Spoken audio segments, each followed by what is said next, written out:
తర్వాత దాదాపు 21,000 cinemas on hard disk లో పెట్టడం జరిగింది.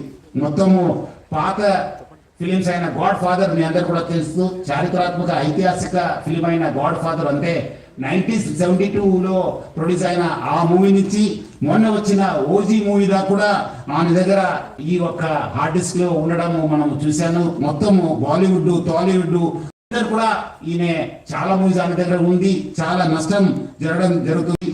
అదేవిధంగా ఆయన ఇప్పటిదాకా ఒక 20 crores సంపాదన చేశారని చెప్పి ఆయన వెల్లడించారు. మనం దాంట్లో 3 కోట్ల రూపాయలు మనము సీజ్ చేయడం జరిగింది. అది ఇంకా మనం ఆయన ఫైనాన్షియల్ డీటెయిల్స్, ఆయన మనీ లాండరింగ్ ప్లస్ ఏం చేయి ఆయన పోలీస్ కస్టడీ కూడా మనం అడగడం జరిగింది. అది వచ్చిన తర్వాత కూడా ఇంకా మనము ఆయన దగ్గర ఉన్న విషయం పైన మనం రాబట్టుకోవడానికి మా వంతు కృషి చేయడం జరుగుతుంది.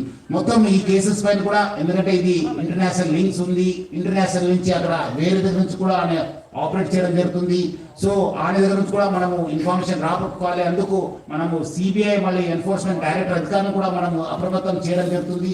అక్కడ కూడా మనం సేకరించిన ఇన్ఫర్మేషన్ కూడా వాళ్ళకి ఇచ్చేసి వాళ్ళు కూడా ఈ మొత్తం ఈ యొక్క లింక్స్ ఏమున్నాయో తెలుసుకోవడానికి కూడా మా వంతు కృషి చేయడం జరుగుతుంది. మొత్తం ఆయన దగ్గర ఇప్పుడున్న డాటా దాదాపు 50 లక్షల మంది సబ్స్క్రైబర్స్ డాటా ఆయన దగ్గర ఉంది.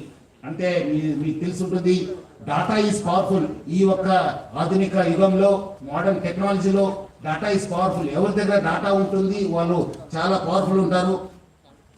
ఆ డాటా ఆయన కలెక్ట్ చేయడంతో ఆయన అన్ని కూడా సైబర్ క్రైమ్స్ కి లేదంటే ఏదో ఒక క్రైమ్ కి అది గురి అయ్యే అవకాశం ఎక్కువ ఉంది. ఎందుకంటే piracy it self is illegal.